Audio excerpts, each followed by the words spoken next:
Assalamualaikum warahmatullahi wabarakatuh. Saya Om Kede Muhammad Arsal Nibi. Hari ini berada di puncak cagar biosfer Rapampoloi. Iya. Hari ini saya ditemani oleh Kakak Acit. Ya, beliau Abdul Rashid Languha. Untuk akrabnya kita panggil Kakak Acit. Hari ini menemani saya untuk bincang-bincang terkait para wisata yang berada di Kabupaten Tojo Una. Nah, hari ini sampai detik ini bicara tentang pariwisata Kabupaten Tojo Una, ya, terkait juga soal yang lebih istimewa dibicarakan di mana-mana tentang keindahan Pulau Togean. Nah, keindahan Pulau Togean yang sudah ditetapkan sebagai ekoturism ini mengandung nilai yang sangat luar biasa. Nah, oleh karena itu kita bicara tentang pariwisata di Tojo Una ini, Kak Acit. Jadi ada perbandingan-perbandingan yang harus saya sampaikan kepada Kakak Acit, yaitu tentang Raja Ampat, Wakatobi yang belakangan muncul. Ini sungguh sangat luar biasa. Nah, kenapa Togean atau Tojo Una yang dikenal oleh mancanegara bukan sekedar hanya keindahannya saja, tapi ada makhluk hidup endemik yang ada di situ, di tempat situ. Dan ini mungkin ada beberapa makhluk hidup yang hanya satu-satunya di dunia, termasuk hanya di Togean, tidak ada tempat lain. Nah, kita hari ini saya bincang-bincang dengan Kakak Acit terkait bagaimana problem dan masa depan pariwisata kita ini, sehingga ini seperti saya bandingkan tadi, Raja Ampat dan Wakatobi itu lebih meningkat daripada kita. Bagaimana menurut Kakak Acit? Ya, Om Kede ya. Iya. Dengan perbandingan Togean, Wakatobi dan beberapa destinasi-destinasi yang memiliki karakteristik yang kurang lebih sama, seperti Derawan, ya kan, Bunaken. Kalau di Bunaken memang sudah lebih awal berkembang sebelum Togean. Ya kan? Iya. Tapi yang menarik sebenarnya Wakatobi. Wakatobi itu baru mulai berkembang sejak 2010. Oh, 2010 ya? Kurang lebih 2010. Terutama ketika Wakatobi ditetapkan sebagai cagar biosfer yang tahun 2012. Wakatobi 2012 ya, ditetapkan sebagai taman nasional. Jadi satu kabupaten itu taman nasional. Nah, ditetapkan sebagai taman nasional sebelum ditetapkan sebagai kawasan cagar biosfer. Nah, perkembangan Wakatobi ini di Wakatobi ini ya? Ya, kalau Wakatobi. Karena kalau kita membandingkan Togean, yang menarik sebenarnya memang perbandingan dengan Wakatobi. Karena memang perkembangan Togean jauh lebih awal dikenal oleh masyarakat internasional. Baru belakangan Wakatobi, tapi saat ini kemajuan Wakatobi luar biasa. Luar biasa. Togean tertinggal. Justru itulah. Nah, ketika kita mau membicarakan tentang problematika dan masa depan pariwisata Tojo Una, tentu sentral kita dalam melakukan analisis atau titik tolak dalam perbincangan ini adalah Kepulauan Togian sebagai destinasi utama. Nah, perkembangan Kepulauan Togian ini harus kita lihat dalam 4 babakan. 4 babakan. Iya, babakan pertama yaitu tahun antara 92 sampai tahun 2000. Ya, kemudian babakan ketiga, babakan kedua 2000 sampai 2005 sampai 2007. 2007.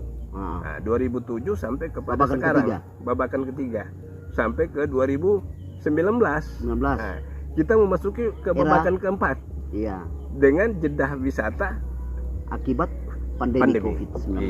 Ya. Kira-kira begitu. Nah, jadi ya ini menarik ini Kak Acit. Ini ada 4 babakan. Saya sendiri baru dengar. Iya, dalam melihat dan menganalisis perkembangan kepariwisataan di Togean khususnya. Ini dari tahun 92 ke 2000-an. Ini menarik ini. Ini ada apa di situ? Peningkatannya di situ. Nah, itu yang menarik yang harus menjadi pelajaran buat kita. Terutama Tojo Una yang pemerintahan otonom dalam upaya kita mengambil kebijakan, menetapkan kebijakan pembangunan kepariwisataan, harus memahami betul sejarah lahirnya atau sejarah perkembangan awal pariwisataan di Kepulauan Togian. Iya, iya.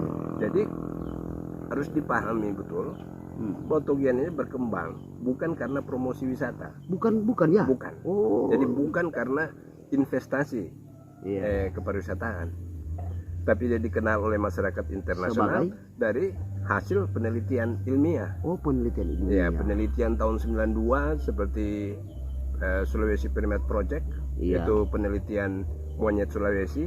Monyet. Nah, pada penelitian itulah ditemukan adanya Macaca togianus, monyet endemik Togian. Dan periode Itu 92 ke itu penelitian tahun 92 itu dikerjasama antara Universitas Indonesia dengan Universitas Nasional dan Universitas Rock Island Amerika.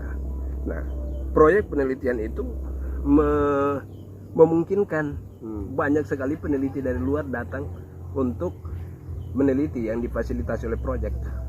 Oh, gitu. Ya, jadi penelitian dari luar.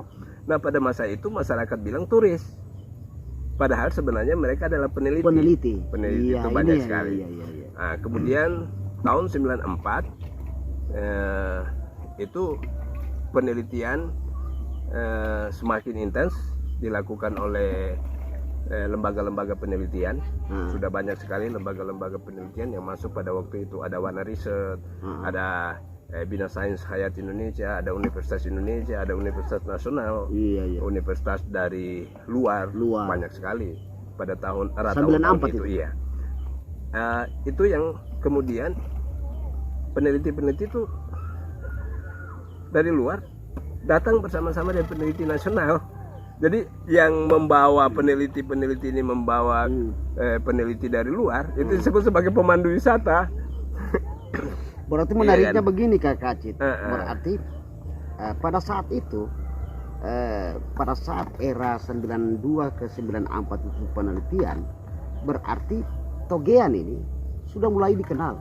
Ya, dikenal lewat publikasi ilmiah, diseminasi oleh peneliti ini. Dan peneliti itu juga melalui seminar-seminar ilmiah di luar mengenai Togian,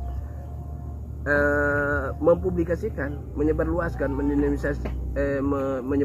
informasi tentang Togian, dan itu kemudian merangsang orang untuk datang.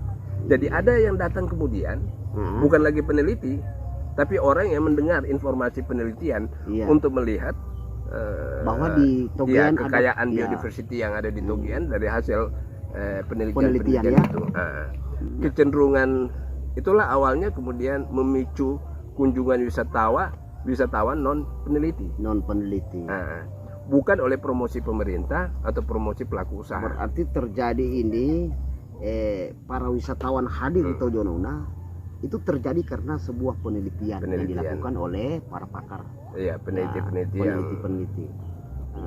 Berarti dalam hal ini Kakak Acit tahun 92, 94 apakah sudah bergabung di antara para peneliti atau bagaimana? Ya, pertama kali saya datang untuk menemani teman yang penelitian di proyek primata monyet Sulawesi itu. Yang di penelitian monyet ya, tapi saya tidak bergabung di situ. Iya.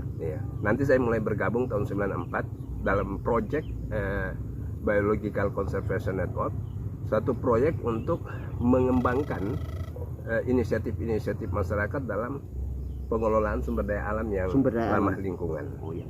Bagaimana memanfaatkan sumber daya alam secara lingkungan, secara bijaksana dengan mengoptimalkan nilai ekonomi dari sumber daya alam, tapi tetap menjalankan prinsip-prinsip perlindungan. Nah, dan itu terlaksana Ya, proyek itu proyek pendampingan pembinaan kepada masyarakat dan proyek penelitian sekaligus. Jadi saya berpartisipasi dalam proyek BCN itu dalam rangka berperan sebagai fasilitator untuk action research. Jadi ada satu metodologi penelitian partisipatori, di mana peneliti mengajak memfasilitasi masyarakat atau lokal intelektual. Sebenarnya di masyarakat itu ada kemampuan ilmiah yang dimiliki masyarakat, tetapi tidak dideskripsi secara ilmiah. Secara ilmiah. Ya, tetapi pengetahuan ilmiah di tingkat masyarakat itu sudah ada. Nah, saya memfasilitasi antara dua kelompok peneliti, yaitu peneliti di tingkat masyarakat, yaitu yang sumbernya dari masyarakat, pengetahuan ilmiah yang ada pada masyarakat, dan para peneliti saintis dengan metode-metode ilmiah. Jadi menggabungkan antara metode partisipatif dengan metode ilmiah, seperti itu. Nah, ini sebenarnya satu metode juga untuk mendorong partisipasi masyarakat dalam upaya memahami dirinya sendiri, potensi yang dimiliki mereka, dan bagaimana mengoptimalkan potensi itu. Nah, situ awal peran saya di tahun 94 secara aktif di Togian. Nah, kemudian di tahun 95 sampai tahun 2000 saya bekerja di salah satu lembaga internasional, lembaga konservasi internasional, conservation internasional, untuk pendampingan masyarakat dalam mendorong partisipasi masyarakat dalam upaya mengembangkan ekonominya yang berbasis pada pemanfaatan sumber daya alam yang berorientasi pada perlindungan. Berarti bidangnya Kakak Acit ini bidang konservasi. Ya, latar belakangnya konservasi lingkungan ya. Terkait dengan konservasi ini, kemudian lebih menemukan partisipasi masyarakat yang kemudian ini melahirkan satu, kalau saya dengar, gagasan yang dibangun dengan hasil yang hasil penelitian tadi, sehingga ada satu kampung. Ada kampung yang namanya Kampung Lembanato. Nah, saya sudah dengar cerita-cerita ini terkait bagaimana kemudian Kampung Lembanato ini berpartisipasi dalam satu lingkungan, membuat satu terobosan yang jembatan Bakau itu. Itu jembatan Bakau sampai sekarang jadi proyek prestisius, proyek yang cukup prestisius oleh pemerintah, sehingga setiap tahun itu direhab terus. Luar biasa. Yang kita tahu nilai ekonomi dari proyek itu kecil sekali karena tidak mendatangkan manfaat bagi masyarakat. Oh, berarti ada yang keliru situ. Ada yang keliru. Tapi saya kira itu bagian lain, nanti akan kita diskusikan. Iya. Jadi alhamdulillah hari ini kita banyak tahu tentang bagaimana perkembangan pariwisata di Togean, khususnya di Tojo Una-Una ini.